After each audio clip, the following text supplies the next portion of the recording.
Alors, on sait que L appartient à l'intervalle moins 1, 0 et que L vérifie L égale moins 1 demi de L carré. Donc, déterminer la valeur de L. Donc, on va déjà résoudre cette équation. Donc, on met tout du même côté. Donc, j'ai passé ça de l'autre côté. Ça fait 1 demi L carré plus L égale 0. Donc là, c'est du second degré. Donc, on peut faire delta x1, x2. Ou alors là, on peut, comme le c est égal à 0, on peut factoriser par L.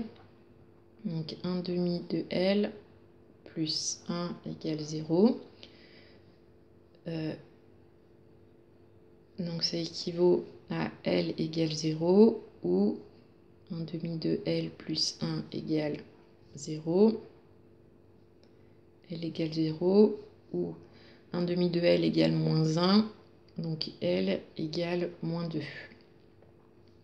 Donc on a deux valeurs solutions pour cette équation.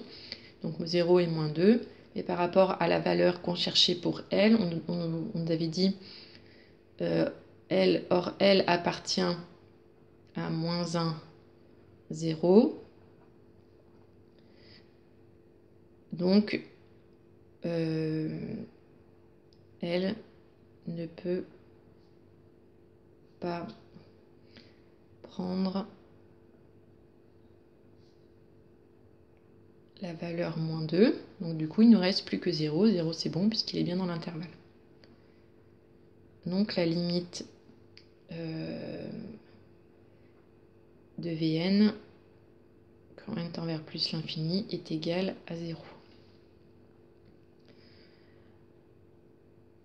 Ensuite, il faut en déduire si les conjectures qu'on avait faites dans la partie A sont validées. Donc on avait conjecturé que UN était croissante. Donc on va déjà commencer par ça. On sait que Vn est croissante. On nous avait dit que le lien entre UN et Vn, c'était cette formule-là. Donc UN, pour isoler UN, donc on va passer le moins 3 de l'autre côté, donc on va faire plus 3, donc Vn plus 3. UN, c'est égal à la suite Vn qui est croissante, plus 3. Donc du coup, si Vn est croissante et qu'on rajoute juste un nombre fixe, cette suite-là, la suite totale, là, sera forcément croissante. Vn est croissante. Donc, Vn plus 3 est croissante. Donc, la suite UN est croissante.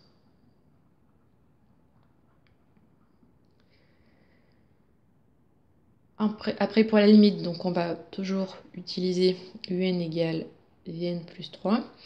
On sait que la limite de Vn, c'est 0. Et que la limite de 3, donc c'est 3. Donc la limite de Vn plus 3, c'est 0 plus 3. Donc 3. Donc la limite de UN, c'est 3 quand n tend vers plus l'infini. Donc c'est bien ce qu'on avait trouvé dans la partie A. Donc les conjectures de la partie A sont validées.